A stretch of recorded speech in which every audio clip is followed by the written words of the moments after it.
Ladies and gentlemen, welcome to the Above the Bar podcast, where each week we belly up to the bar with a new guest, find out what they do, who they are, and what makes them great.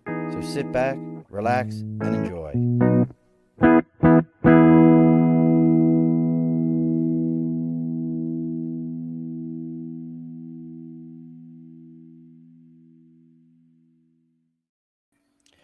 Alrighty, folks, welcome back to the Above the Bar podcast. It's your host, Sean. We have bellied up here on November 6th. Is it this? God, I'm so horrible about this. Forget the date. 6th. It's the 6th. So we bellied up here on November 6th. We're going to do an early look. If you know me, we don't do Veterans Day because it's the second rate one. The more important day is November 10th, which is the Marine Corps birthday. So we celebrate the Marine Corps birthday. And then when we sober up, we mess around with the rest of y'all on the 11th. But coming up this Sunday is the Marine Corps birthday. And for the rest of you vets, you know I still love you. You're just not Marines. Remember that. And that's just a whole nother thing in and of itself. But joining us today, we're going to call her a lost soul. She's originally from the right coast and was taken away from us to the left coast. We're sorry to hear that happened, but someday maybe we can get her to come back to where the food is real. It doesn't take you 8 hours and you're still in the exact same state from one end to the other. You can know where people are from based purely on their accent. When they sound like me, you know they're from the Mid-Atlantic. When they sound like her, you know they're probably from Bronx or Brooklyn or somewhere around that area. No? Manhattan. Oh, she's real back, and she's probably real Manhattan, like back when Manhattan was like not like Disney characters Manhattan. So joining us all the way from Sacramento, it's Jess. I'm going to butcher your last name because I normally ask everybody beforehand. Is it Arc or Arce? It's close to Arce, but it's Arce. Okay. So I got one for you. Miss Jess Arce. All right, Thank Jess, you. I got to tell you about one of my favorite commercials in the entire world. You may have seen it, you may not. It's the guy sitting there and he's going, I could be a real asset to dumbass and dumbass. I am real dumbass material. I can make this happen. And finally he gets done and the guy goes, it's pronounced Dumas. And he's like, and then it goes, want to get away? And it was like one of those travel commercials. It's my favorite. So Jess is joining us here. If you want to know what she's about while we're talking, you can always check that banner that's streaming. She's got her book, I'm Not Dumb, I'm Dyslexic. And you can also check her out at 3D learningexperts.com.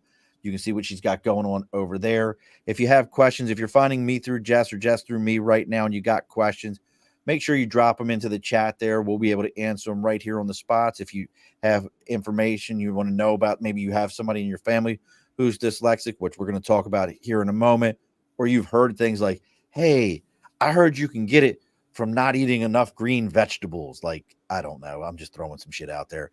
And you have questions about that and you want Jess to answer them. She's going to be happy to do that. We're going to get into what type of resources, what some of the myths are about there and what the truths about dyslexia are. So we're going to make it happen. Right, Jess? Yes. And she's got a good cocktail too. She's drinking gin. We got to get you into this one though, Jess. We got to get you. Do you like, what's that show? Downton Abbey? No, I haven't watched it actually. So this is the Downton Abbey gin. Ah. Like they have their own gin. Wow. And it's a sipping gin. Not when you mix gin with other stuff. Uh-huh. Like they made it to be a sipping gin. Well, I'm glad I haven't watched it yet, so I can buy that gin and sip on it while I watch it. Look at you. You win right there. Look, this is what you get for that. You win right away. So let's get into a little bit of house cleaning. Then we're going to talk to Jess here. As always, folks, we got the big board over my right shoulder for Sticker and a Cause. Maybe you've got an organization you're supporting. You've got your own podcast, band. I don't care what it is. You've got a book out and you want people to know about it. If you've got a sticker, you can reach me on Facebook, LinkedIn, YouTube, Twitter, Twitch, Instagram, TikTok. Our website is theabovethebarpodcast.com. My email, theabovethebarpodcast@gmail.com. Reach out to me. Let me know what you got going on. I'll tell you where to mail that sticker to, and we'll read about your sticker live on the air. Last week, we had our friends up here at Friday Night Movie podcast. Great people. We had their sticker on. Go check them out. See what they've got going on. The other thing is we got to talk about our sponsors, the people that are paying the bills around here. And that's Budget Blinds of East Greenbush, Hudson and Cooksaki, and Schoharie. When's the last time you heard any of those names since you moved out to the left coast? Well, Hudson, the Here's Hudson Hudson. River. Yeah, there's Hudsons everywhere. Those are all up here. Those are all New York spots up here. You know, Cooksaki and all up the 87. So, but there are our sponsors, Budget Blinds. They are North America's largest window treatment company, 1,500 different locations across the U.S. Promise you, there's probably one not too far away from you are. And if you reach out to either the Hudson, Cooksaki, Schoharie, and the East Greenbush locations, let them know you're there to belly up to the bar and get some new window treatments.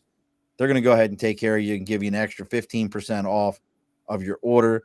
They're always looking to take care of folks. This month, they're running their special is triple 50. What that is that's 50% off of your most expensive window treatment, 50% off of installation, and 50% off of shipping. Trust me, it is a deal that you cannot beat. They do it once a year. This is it. It is. If you have one of those, like, hey, I've got that 108-inch special window that I've been dying to take care of, and you know it's going to be too much, well, this is the time to reach out to them, and they'll come out. It's a free consultation.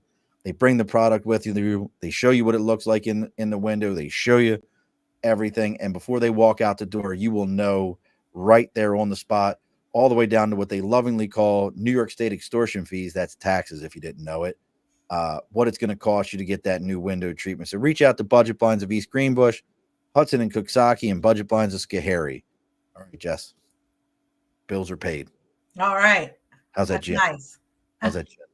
It's good. Is it good? What kind of gin were we enjoying? So this is Empress 1800 or Emperor 1800. Okay. And it's purple, but it's diluted with what's it called? Soda water. So it's a little lighter right now. Look, here's no gin's one of those things where, you know, I feel like I love a good gin, and it's a great summertime beverage, cool, you know, refreshing. But I feel like it always needs to be mixed. Till I had that High Castle, and I was like, wow, you can actually sip on this kind of a gin. It doesn't give you that it doesn't taste like licking a pine air freshener, you know. Something like someone were like, oh, this is amazing gin. This is like licking a pine air freshener from my car. So I digress. And Jess, I forgot to tell you, if you see me looking to my left, that's just because where my notes are at. I tell everybody this every week because I forget to tell people, like, I'm not ignoring you. I'm looking at my other screen to check out my notes. But so you've got your book, I'm Not Dumb, I'm Dyslexic. And then you have the 3-letter D learningexperts.com. But, you know, how long have you personally, I mean, I know that this is a personal journey also because you have dyslexia. Yep. But how long have you been involved in the educational side to it? So that started in 2014. So what is that? 10 years. No, 2012. Oh, wow. So now how did that journey start for you? So I didn't know I was dyslexic, actually. I mean, I knew I had reading problems, but I was not diagnosed with dyslexia. So I just went along thinking that reading was hard for me and such.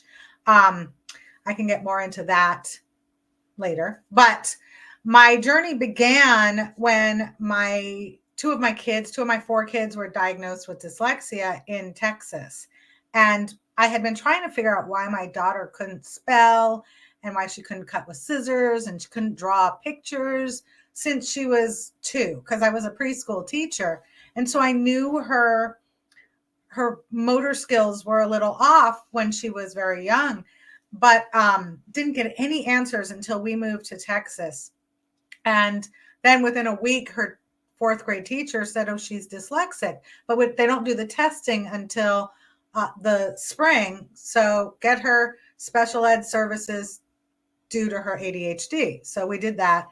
And then she started getting services the following year, so 5th grade, and we held her back. So really, she should have been in 6th grade by the time she was able to start spelling words. She had profound dyslexia. Oh, wow. And so she's my 2nd child. My oldest one was the total opposite. He read on an 8th grade level in 2nd grade. So total opposite. Then my third one seemed pretty, normal. Nothing really stood out when he was younger. But the fourth one came along and he couldn't talk, or he didn't talk until he was 2.5 years old. He just grunted. And we knew what his different grunts meant because he grunted differently for different things he wanted.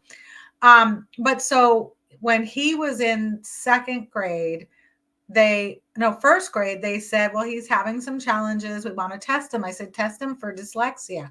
And so at the end of 1st grade, they tested him for dyslexia. And so he started getting services at the school in 2nd grade, which normally they don't provide services until 3rd grade. But because my daughter was already diagnosed with such profound dyslexia, and I also think it was because I was an active volunteer in the school and a very present person that, they decided to kind of change their guidelines. Plus Texas, where we lived, was so awesome, which is working with my kids. So we were leaving Texas and moving back to the West Coast. And we were actually moving to Las Vegas, where we had moved from, and the schools in Vegas are horrible. So horrible, worst in the country, just right there with Mississippi. Oh, wow, that bad. Yeah, they're like 49, 50. They just I'd say, folks, if you don't understand it, Mississippi's education system is horrible, like really bad. And I have a theory on it, but we'll talk about that later. So Vegas has pretty buildings, but not much going on inside the buildings, because they're like models, very pretty on the outside and just a lot of air on the inside. Yeah. Well, the schools are funded by the casinos, and the casinos don't want people to be very well educated because they need workhorses. Yeah. So that's the American education system in a nutshell.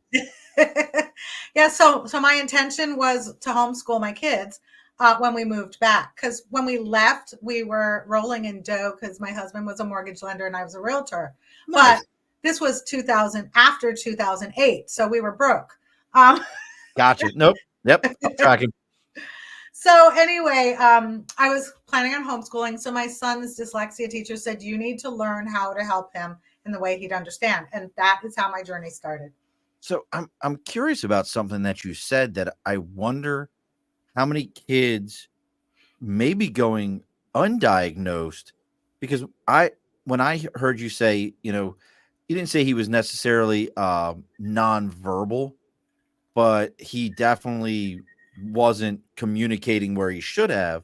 I think most of us would have been like, oh, that's Asperger's. Like, that's not dyslexia, that's Asperger's.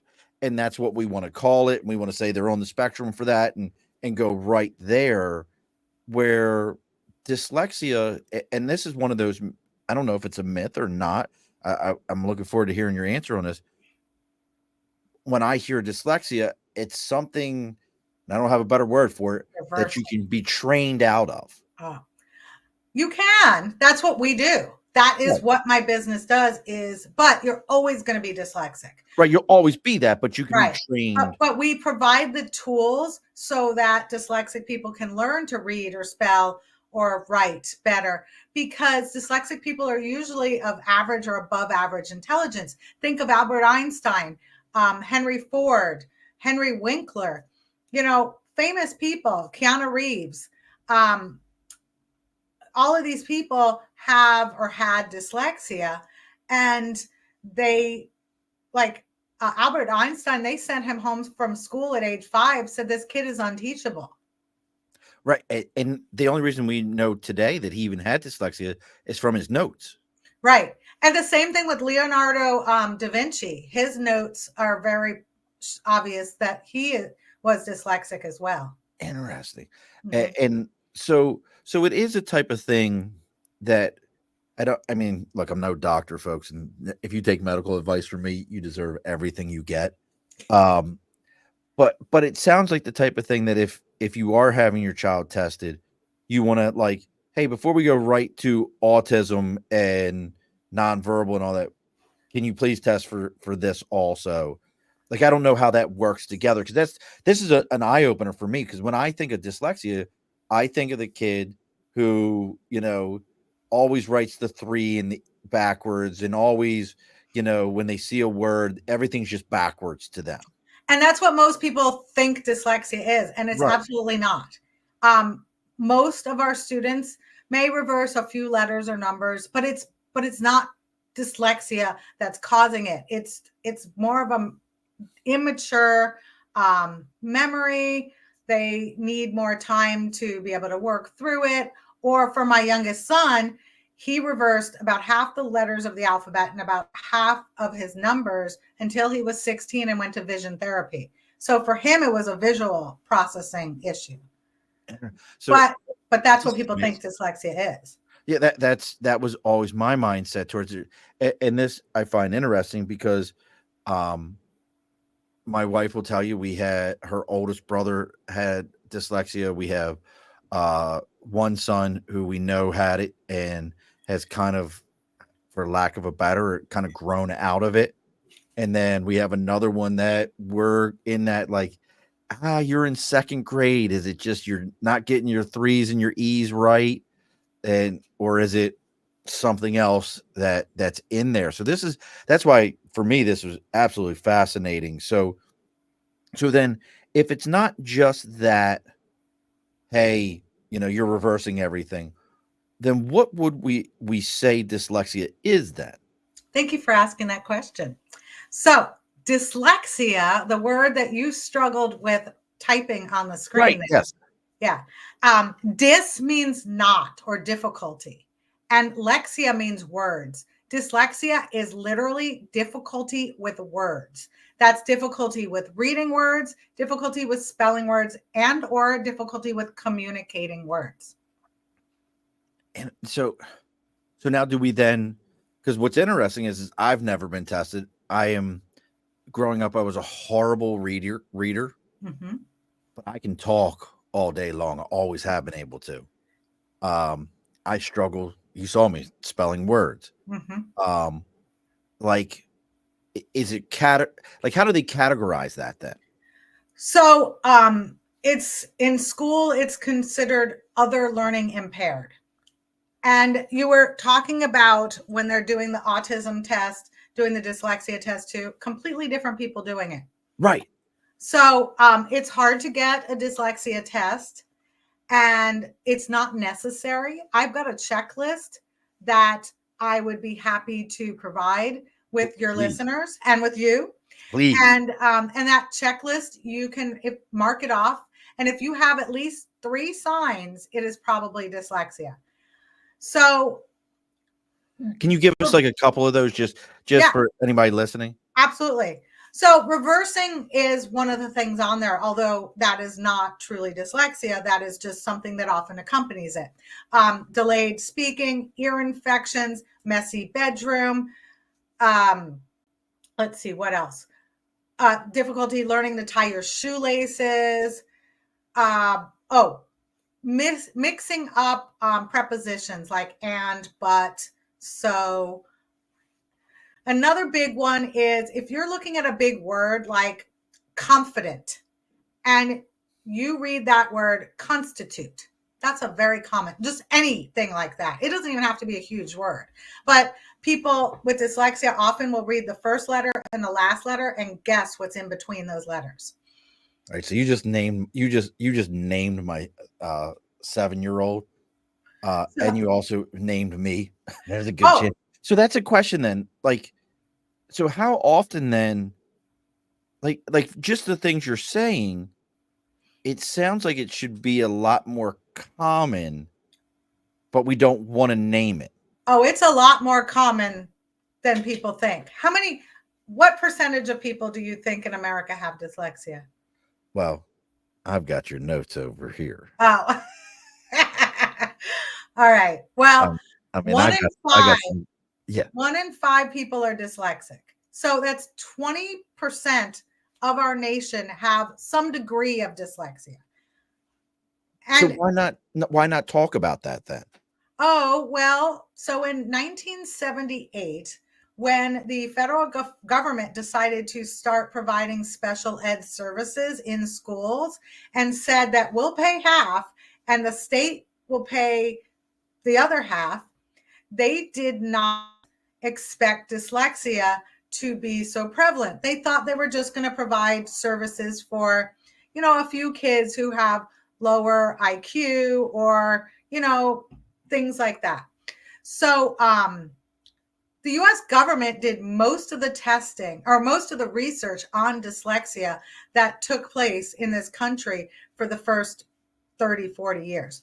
But they never shared it with anyone because they didn't want to have to provide services for 20% of their population.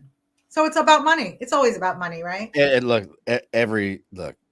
we just had an election that ended in $16 billion being spent. Did you see that? I'm sorry, not to No. make a left turn. 16. Listen, do you know what Jess could have done? And you can see more about what she's doing at three-letter D learningexpert.com. You can find out what she's doing. But do you know what she could have done? Like $16 billion, you could read every kid on the planet with dyslexia could have got a program going for them with Right. probably their own private tutor. But we spent it for idiots to stand on stages and tell me in each one and say why the other one sucks more than they do. Right? They didn't even talk about what they're going to do. Oh God, no. That's but it's interesting is so it in this process, and I love the fact that you realized through this that you had your own disabilities. And what I'm curious of though is this a environmental or is this a hereditary type thing? Yeah, it's hereditary. And that is, I was, when you had said, I was talking about your son and you, I was going to say another sign is hereditary. That's a huge one. So a messy bed, messy backpack, that's kind of lower on the scale. But if you say a relative has dyslexia, then that's ding, ding, ding, ding, ding. So my mom was actually diagnosed at the University of Yale in the 1940s. Fancy. Yeah, because my grandfather went to Yale. They tested my mother when she was struggling, and she ended up getting sent away to boarding school at age 11 to remediate her dyslexia because they didn't want her to be an embarrassment to the family. Oh, I understand completely. We cannot have this going on around here. Send her off to the boarding school so she can learn with those folks. We can't have this with Tippy and Tartar coming over later this weekend. Exactly. Don't you love how, listen, there's nothing better in my world than old people bullshit. Like, I love it when, like, my grandmother used to be like, don't hold that girl's hand. That's not appropriate. And then we do 23andMe, and I'm like, hey, you realize that, like, of the 9 of you aunts and uncles, half of y'all don't have the same daddy. Like, y'all get that shit? Because I don't know what grandma was talking about with, like, not holding somebody's hand and bullshit. Yeah, I thought you were going to say half of them were related. But you went totally the opposite direction. We got the same mom. They got different dads. I mean, it just is what it is. But, it's interesting. So then from a process, and you've been dealing with this now, like you said, since 2012. What was that, the other part of it in that learning process? What was your learning process as a parent then to try to get that truth about dyslexia out so that you're advocating for your child? I mean, we all want to advocate for our kids, but sometimes we feel like, well, they're the teachers. They're supposed to understand this. They're leading the institutions. How did you figure out how to advocate for your kids in this way?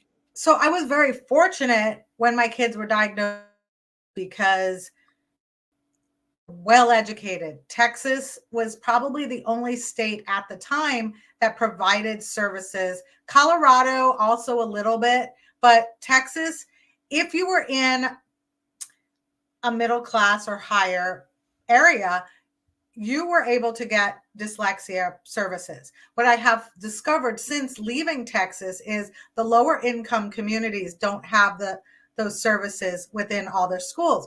But so all of our schools that my kids went to in Texas had a dyslexia tutor or teacher, and the kids got pulled out of the class during language arts to be in a group setting with other students. Now, not as ideal as my one-on-one program, but so much better. At least my daughter went from not being able to spell the word cat to being able to spell maybe category. I'm not sure. Um, but But she when was we amazing moved, at spelling tack. yeah. Couldn't But spell when cat, but tack was like right there. right.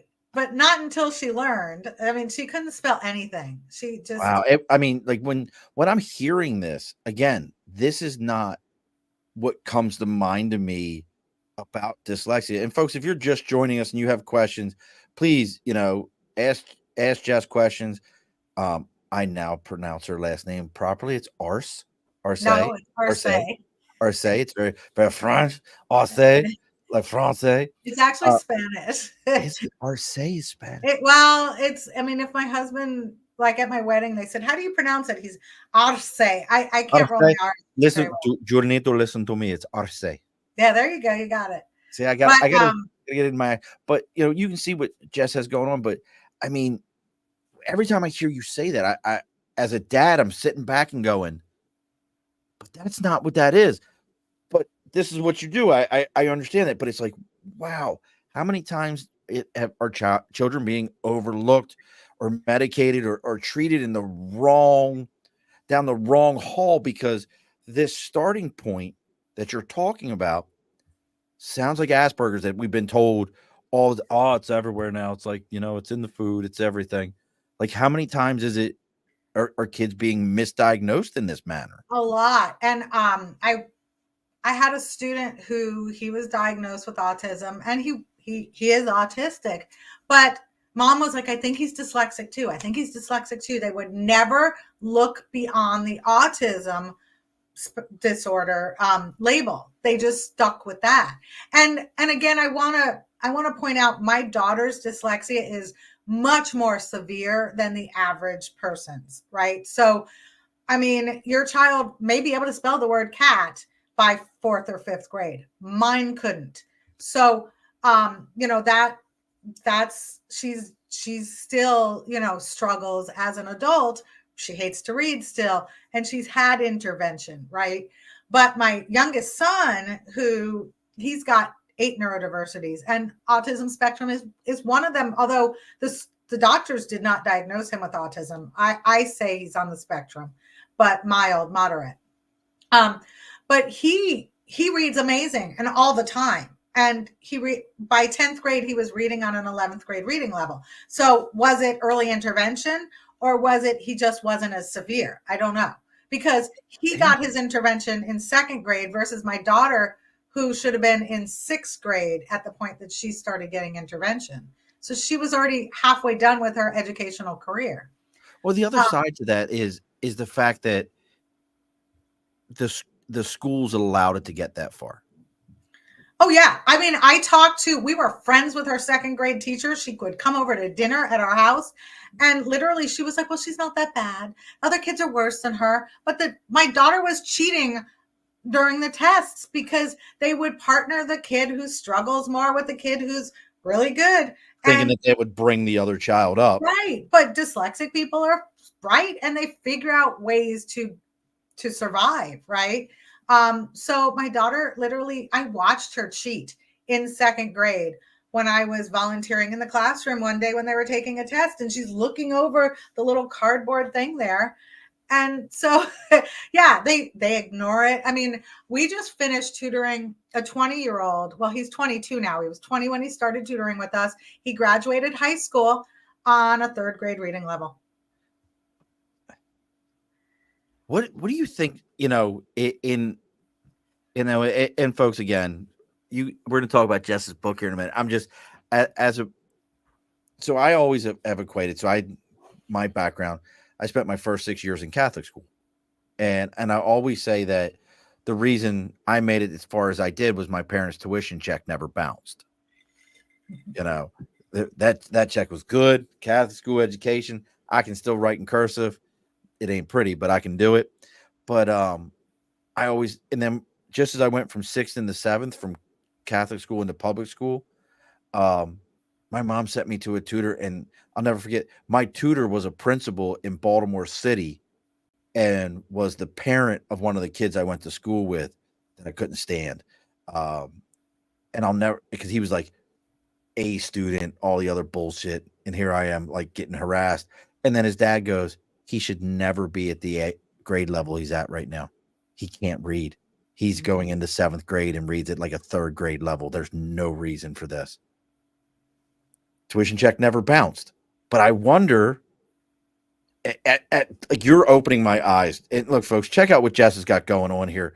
3dlearningexpert.com, 3-letter D, learningexpert.com.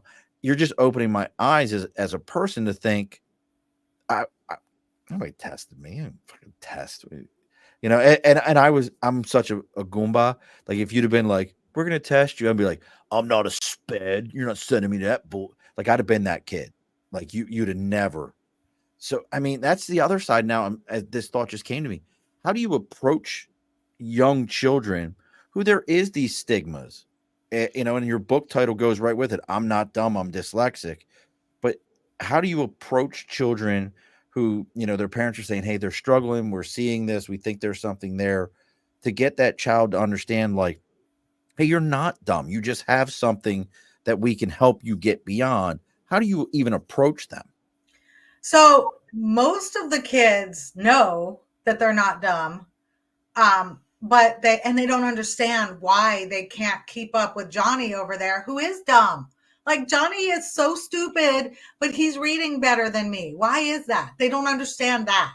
So I just was interviewed by someone a week ago, and I interviewed her today for my podcast, and her kids signed up for my program last week. So in between our 2 interviews, her kids signed up, and she told me today, she said, I asked the kids what they think, and she said, they understand me, Mom. So here's the thing. The kids that are the hard ones to be willing to do tutoring are usually the teenage boys, because, you know, they're like, I don't need this. I'm just gonna be a mechanic. And not that there's anything wrong with being a mechanic. No, but I know exactly that was the first thing that came to my mind. You know, I know where you're going. So we had one student who's like, I don't want to take writing tutoring, but I want to be a teacher. And her mom is a teacher, and her mom's like, well, how are you going to be a teacher if you can't spell? And so, you know, sometimes we have the teenagers who are a little stubborn. And what I say is, parents, bribe your kids for a month. Tell them, give it a month, give it 1 month, and then see if it helps. And typically within a week, they'll see that our program is different than all the other tutors that they've been dragged to for the last 2 years, 4 years, 6 years. Well, that's going to be my next question, which is, what makes this program, and this is a private program. Yeah. What makes this different from something that's state sponsored or, you know, school district sponsored? What's the difference here? Well, number one, Jess is involved in it. Let's start with that's number one. No, number one is we do one-on-one tutoring only. So they're not going to be embarrassed with other people. They're not going to have to say, I don't know what that word means. I don't understand what that means. They work with their tutor for a couple of years. They build a relationship with their tutor. And so that's number one. You're never going to get private instruction in a public school setting. Number two is we use an Orton Gillingham based program, which, so back in the 30s, Dr. Orton and Ms. Gillingham got together in New York, and they created this program that they named after themselves. And both of them had researched struggling readers.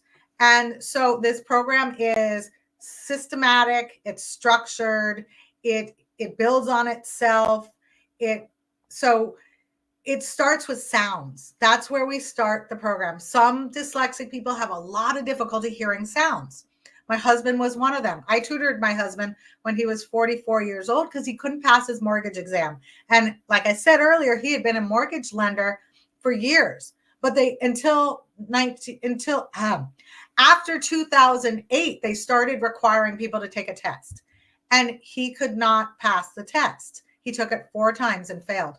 So when I tutored him, he actually passed the test the first time after that. But anyway, so we use an Orton Gillingham based program, which is imperative for a dyslexic person's success. And there are different Orton Gillingham based programs. They are not all created equal. So that's something to keep in mind as well. And then fidelity. Some of the public schools are using Orton Gillingham based programs in a group setting, but they're not using fidelity. They're just reading. They are not trained in how to properly teach it.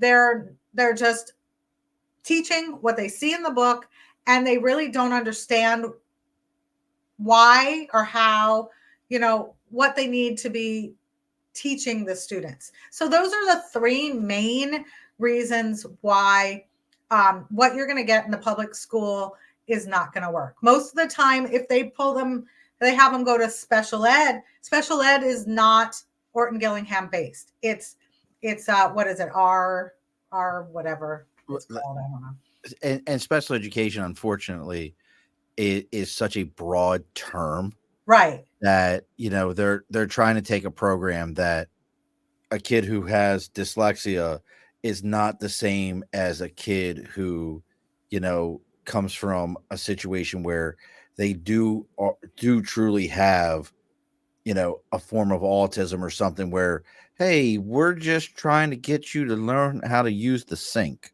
I know I'm being very extreme by that. They're very different, but unfortunately, a lot of your special education programs, I've seen it firsthand, are very general, or you can end up with a child like mine who has in New York, that's called a 501 plan. 504. 504. That's all over the country. That's stupid. So the 504 is created for people who don't qualify for the IEP. And the 504s were created for adults in the workforce. And then they've kind of watered it down and accommodated it. Oh my God. And it's just accommodations, right? That's all he gets. Well, he gets accommodations, but he's smarter than the teachers. I've had, and these teachers are like, this is my child who at age 2 or in 2nd grade, I was like, we need to have him tested. And they're like, and his teacher was like, he is not bored in my class. He is just a behavior problem. I was like, listen to me. I know my children. I've got a lot of them. Let's go ahead and test him. And they tested him, and they were like, yeah, we don't normally test kids at this age, but yeah, we're going to go ahead and put him in the, whatever they called it, higher education program. Like, he was like well beyond. He's my child that I have to tell, put the book down and go to bed. It is 11 o'clock. He's 15, and I got to tell him to put the books away because he wants to just read. But the 504 programs, and that's why I say, like, when I hear special education, like, he's a kid that, like, 504 to me, he has figured out, like, oh, so I don't really have to do the homework today. I can just kick it down the road, and they have to give me time to do it later because that's what this thing says. Or, I don't feel like taking the test right now. I'll take it in a week from now. And because my thing says you have to allow, he's that kid. Mm. So like, oh yeah. Like, and that's why I say special education, we group it all like in a bucket. It's like pouring every liquid we have into a bucket and going, drink from this, you'll feel better. Right. It'll work. And it doesn't. That's why I love the idea of your program is very individualized. Now, my next question for you in this program is, you're on the left coast. I'm on the right coast. Remember, I said right coast. But you didn't know that. I'm not a big Cali person. But I'm out here. How do I get involved in this other than the website? Well, all of our tutoring is 100% online. Oh, okay. Yeah, ever since COVID, we went 100% online. And as long as your child doesn't have severe ADHD, like they're bouncing off the walls ADHD, it works very effectively. That's what tasers are for. Well, and we had a student who he's on the spectrum, profoundly ADHD, and has dyslexia. And at the beginning, he did 15-minute tutoring sessions with dad sitting next to him. He's been with us a couple of years now, and now he does 30 minutes of reading and spelling and 30 minutes of math, like a couple of days a week. So, they build up their stamina as well if they are super ADHD. Interesting. And look, folks, if again, I'm going to keep saying it because to me, this is amazing. Now, let's talk about the book because that's what I'm going to get into next is I'm not dumb. I'm dyslexic. And guess what, folks? It took me a while to figure out how to spell dyslexic. And it's written wrong down there. What did I do wrong? It says, I'm not dumb. I dyslexic. Fucking, oh, God. Let me fix that. See? But yeah. You know what that is? That's you've got to be 10% smarter than the job you're doing. And I just failed at it. I could here, look, I don't know what you're talking about. It says I'm dyslexic. Oh yeah, silly me. See, look at that. Your dyslexia just kicked in and you just lost it. But let me see the cover again. Whoops. Oh, now she's throwing stuff at me. She's so sorry, mean. it's the alcohol. That's it. Oh, it says I am not dumb, not I'm. I see. I have I'm. Well, that's okay. That's okay. I probably said it too. Good enough for government work. Yeah, but so this is a book that I wrote, and it's an easy to read, large font, got pictures for the dyslexic person to be able to get themselves through, because there is an amazing, I guess, famous book for about dyslexia by Sally Shaywood. And I can't read her book. It was so intense. And the words, the vocabulary was just way above my reading capacity. So I wanted to write a book that's easy for dyslexic parents to read, because if you want to help your kid, 50% chance you're the dyslexic link to your child. This is a buddy of mine from church, Bill. He says it's all backwards to him. Oh, well, is that because it looks backwards, or are you reading backwards? No, his screen was probably backwards. Okay. And about the reversals, another thing too is Erlen or scotopic syndrome is now is that what that means, to reverse it? Yeah, or they'll see double, or it'll move on the page. All of that people think is dyslexia, but it's actually Erlen or scotopic syndrome. I don't even know what that is. Well, it was discovered by a woman, Dr. Erlen, and so she named it after herself, and also scotopic. I mean, you know what? When you start getting I need his names. Well, see, I did. So let me tell you what I named after myself. Your child? Well, no. So when people hand you their cell phone and they're like, "Will you take a picture of me?" and you don't even know who they are. So what I do is I flip their camera before I take the first picture of them, and I take a picture of me, and then I flip it back and I take at least 3 to 5 pictures of them. Because most people, when you get your phone back, you go, "Oh, these are great pictures," and you only look back a couple of pictures. And then you don't realize that there's some stranger's photo in there. And I've already walked away.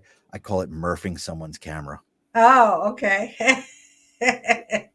So if you're ever out there and you need to murph someone's camera, and we're getting close to closing the bar, but I want to get into some things. You had some interesting statistics on dyslexia that really were kind of a shocker to me.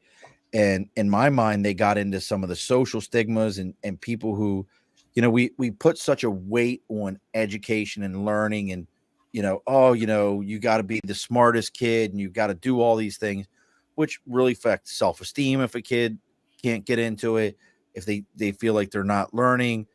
Young kids aren't, harassing each other about sneakers and jackets, but they are harassing each other about, you can't read, you're dumb, things of that nature. So some of these statistics I want to read real quick.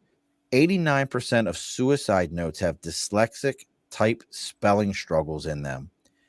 85% of students with learning disabilities have dyslexia.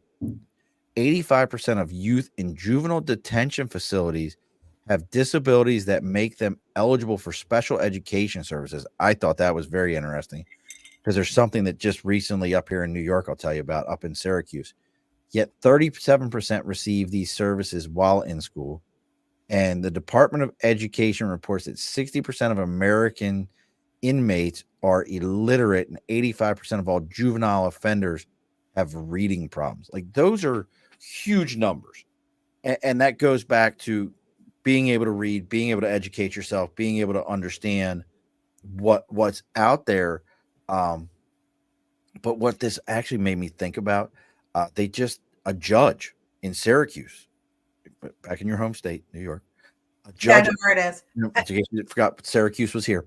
A judge in Syracuse a couple of years ago actually partnered with an organization. He was a juvenile judge, and a lot of his kids that were coming through, I think they had to volunteer for it, but to take blood samples of these violent offenders. And guess what they were finding? What? High levels of lead in their bloodstream. Oh, wow. And one of the effects of lead poisoning is violent tempers. Oh, wow. And what they were finding is these inner city kids. Syracuse has a lot of violent crime. Really? Yeah, Syracuse it isn't just quite the Orangeman. There's way more going on there. It's other than the college, there ain't shit there. Oh.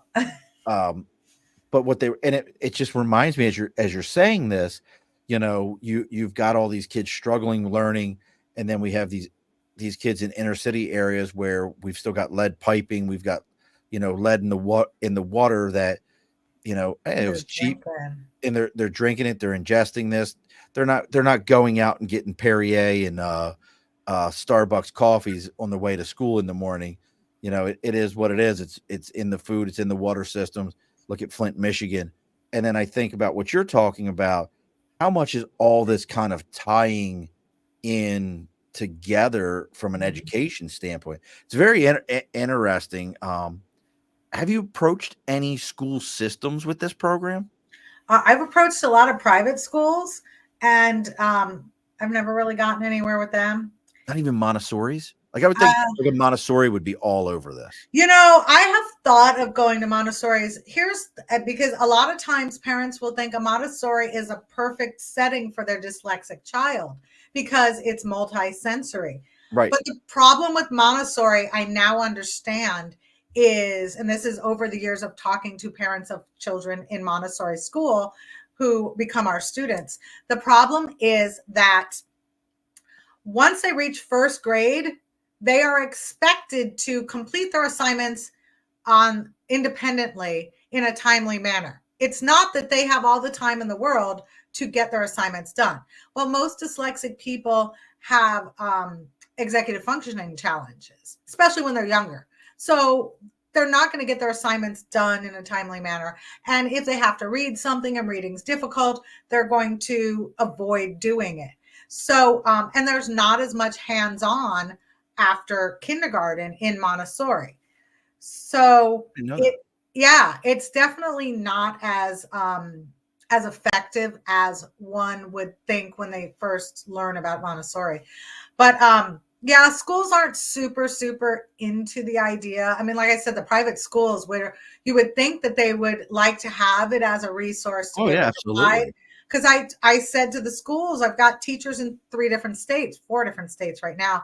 And I said, I can have a teacher, if you've got at least 3 students, I could have a teacher come to your school, and nothing. But one of the things I would really like to do is start providing services in juvenile detention centers. I think it'd be amazing. Because if they could learn how to read, then maybe they won't end up in prison.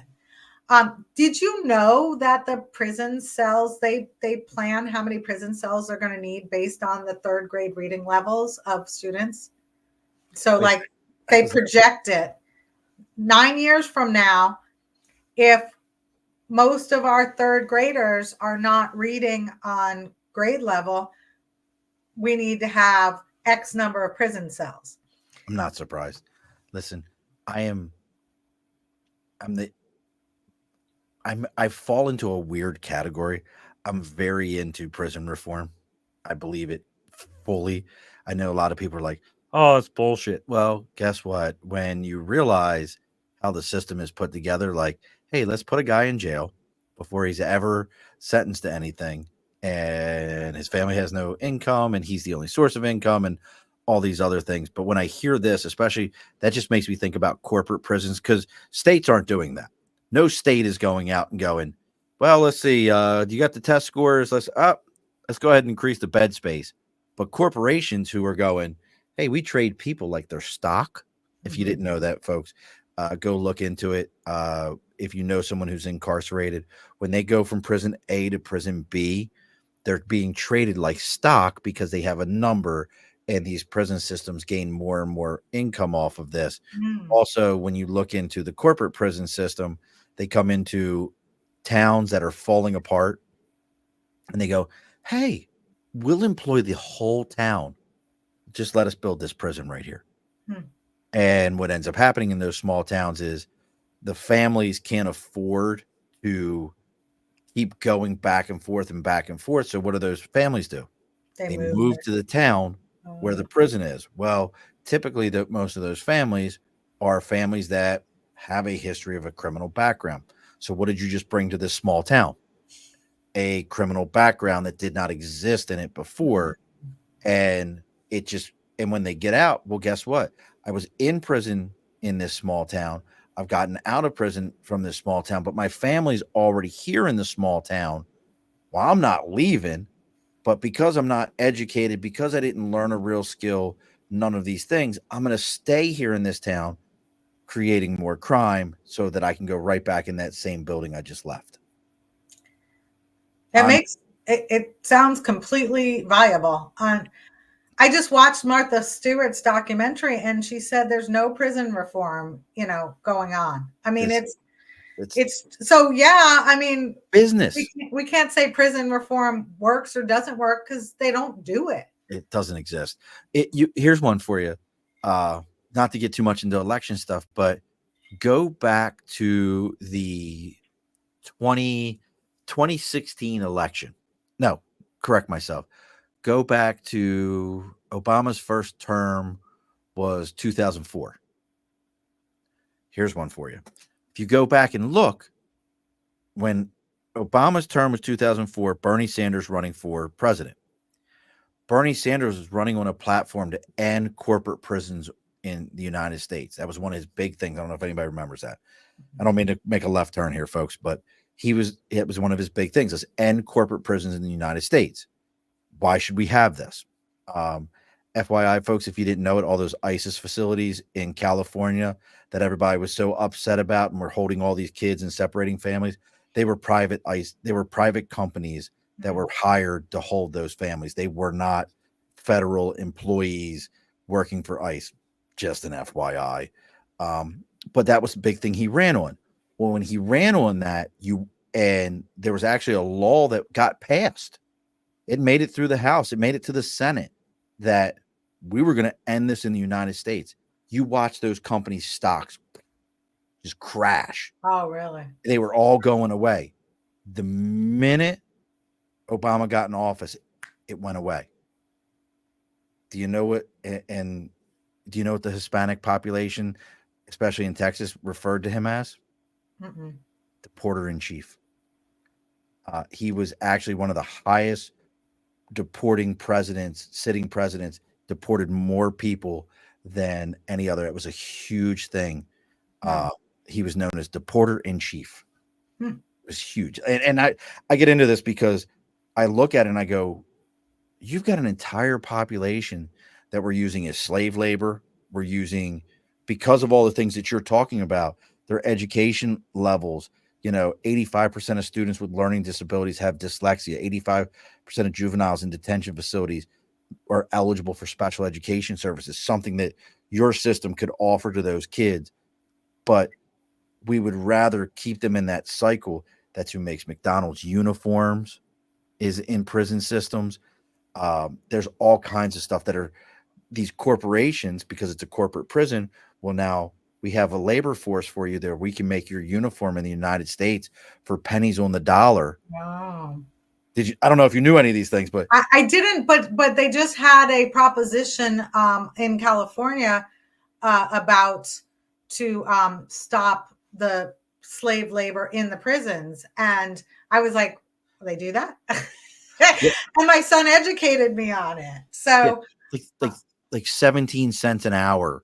Well, and I'm guessing when all of the the illegals get deported during the next 4 years, that's how they'll solve the grape picking issues and the fruit Oh yeah, I picking love that. issues. There's a movie. Gosh, we're on a hard left right now, folks. There's a movie from Oh, probably A Day Without a Mexican. yes. I haven't seen it, but my husband told me about it. Oh, it I is like want to see it. look. Blanco watches that and goes, "No, señor, señor Blanco, no." But and it really is. It's like all of them disappear, and they're like, "Well, who's going to do this? Who's going to do that? Who's going to make this happen? Who's going to make that happen?" And I'm one of these kind of guys that I'm like, look, as long as you go through a vetting process, I don't care how you got here. You're here. Let's put you through a vetting process. As long as it doesn't come back like, hey, you're Trinitari and or MS-13 and you don't belong here. We're not playing the Castro game. We'll get rid of you. But everybody else, you're like, you want to work? Sure. Just understand American taxes is a third of your paycheck. and you'd be amazed how many people are like, third of my paycheck. Yeah. You're gonna get paid good wages, but a third of that paycheck is ours. Fuck, I'm not gonna do that shit. I'm gonna go back across here, but I'm a big thing. And again, this goes back to your education piece. I'm sorry I went off on a tangent there. That's just something most people are like, you're a conservative. Yes, I am. But I also believe that doesn't mean you treat people like shit and steal from them and never let them get out of a cycle of a problem. It's just like I'm a firm believer. Like when somebody gets out of jail, if you're a felon and you get out of jail and you've served your time, you've done your time, you're a mom. If you ground your kid today for doing something, and then for the next 5 years, you keep reminding them that they did something wrong and that they're still partially grounded for what they did 5 years ago, are they ever going to get better about it? Or they're Right. just going to feel like you're holding it over their head? Well, and that's what happens with dyslexic people who feel like they're labeled as lazy because they've been told they're not very good, they can't do it, they're not trying, and they finally just give up on themselves because if everyone's going to say that's what you're doing anyway, why should you try? Why should I try? Now, where can we find your book at? It's on Amazon, and I can send it to someone if you wanted to like raffle it off.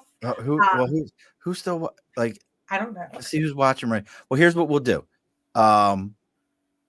How if somebody wanted to get in contact with you, how could they get in contact with you? Well, the best way is 3dlearningexperts.com forward slash consult to schedule a consultation with me. Or you can go to the website to learn more. And we have a YouTube channel that's called the same as our company name. So yeah, that's the best way to get in touch with us. And we're going to be having some nice Black Friday deals. So because I was going to say, like, we could definitely come up with something. We'll put it on the page. Like, look, if you're whoever's watching right now, let's see who's watching. Well, probably my wife. Babe, share this all over the place.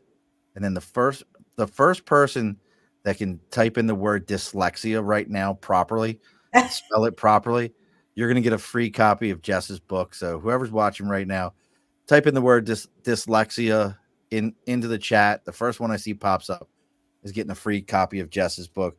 And look, go check out what she's got going on at 3dlearningexperts.com. I love the fact that it's one-on-one opportunity, that it's there you go. My Aunt Eileen. Aunt Eileen, text me your or send me on Facebook your address and I'll give it to Jess right after the show and she'll send you out a copy of it. She's like, my Aunt Eileen's big in Montana. She's got Montana on lockdown. But and I expect to hear from you, Sean, and your wife. I'm absolutely listen. I'm going to talk to my wife about it because, like I said, we have a second grader that struggles with reading, and he seems like a very, to me, hearing what you say, he seems like that kid. Yeah. Math is fine to him. He loves math, and typically we would say, Well, he's a boy. He likes math. He likes science. He likes those things. Reading just isn't his thing. But then when I hear the stuff you're saying and I know our family history, I'm like, nah, looks like a duck, quacks like a duck. Yeah, and here's the problem that comes up with math. In next year, he's going to have all these word problems. He's got them now. Oh, he's got them now, and it's like, bud, let me help you through it. And I've had some people that were teachers. They're like, well, try this and try that with the reading, and he's getting better. But I see it when he writes sometimes, where it's like he does some things, or he'll look. When you said the first and last letter thing, that's him. Like I see that all the time, where he's like, I think it's going to be tic-tac-toe, like whatever he thinks it's going to be. He's like, he just throws some stuff in there. Yeah. Here's another example I use is like, if the word says house, and on one page they might be reading house, and on the next page they read home, and it's the same exact word, but they're not really reading it. They're guessing based on the context, on the picture, things like that, because dyslexic people will just figure out ways to get through. Yeah, it's human nature. I got to find a way to survive in this environment. I'm going to figure it out. Right.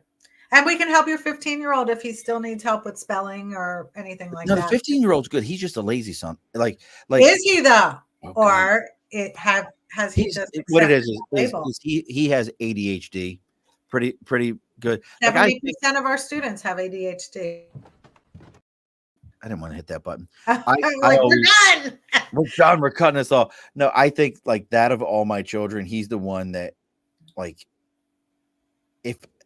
I probably should have been diagnosed with something if I was a kid today. But I come from that generation of we ain't doing all that. We ain't getting into all They're that. Still not doing anything if parents don't say something, the school won't. Yeah, because they don't want to deal with it. They don't want to pay for it. It's a burden on their pocketbooks. Look, folks, if you're finding me through Jess or Jess through me, take a moment, like, share, follow. It may sound cliche. It may sound like, oh, here we go again. But listen to me.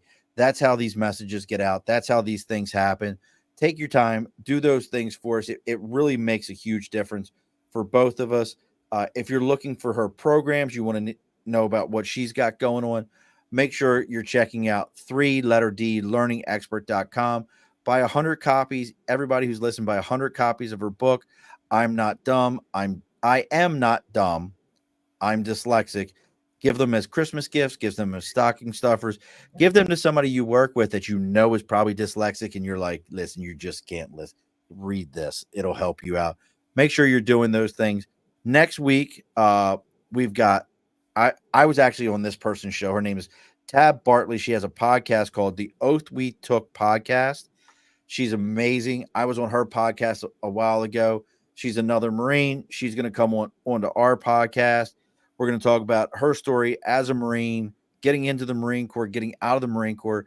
Don't get to talk to a lot of female Marines. If the Marine Corps people who are Marines make up less than 2% of the U.S. population. And then you figure female Marines make up even a smaller population of that.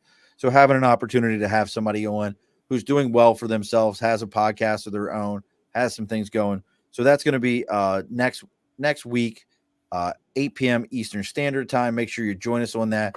Now, Jess, I know you've listened to I don't know how many we're up to, like 240, 250 shows. I don't know.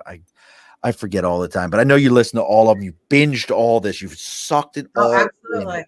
Every bit of this. So you know what's coming. Push in my chair.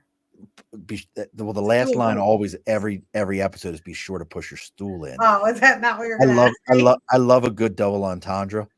I always wonder how many people pick up when wait a sec, did he just say what I think he said? It's always best at the end when I hit the button and guests have never heard it and they go, hey, wait a sec, he just said, but the guest always gets the final word. So what's our final word tonight, Jess? Am I coming up with it myself? Or this is on you. Oh, okay. What's our final word for tonight? If you think your child might be struggling, and it's not that they're just not trying hard enough, or maybe you think they just haven't been trying hard enough, reach out, schedule a free consultation call with me today. Alrighty, folks, be sure to push your stool in. This has been a Second Front podcast presentation found on Apple, Spotify, and wherever podcasts can be found.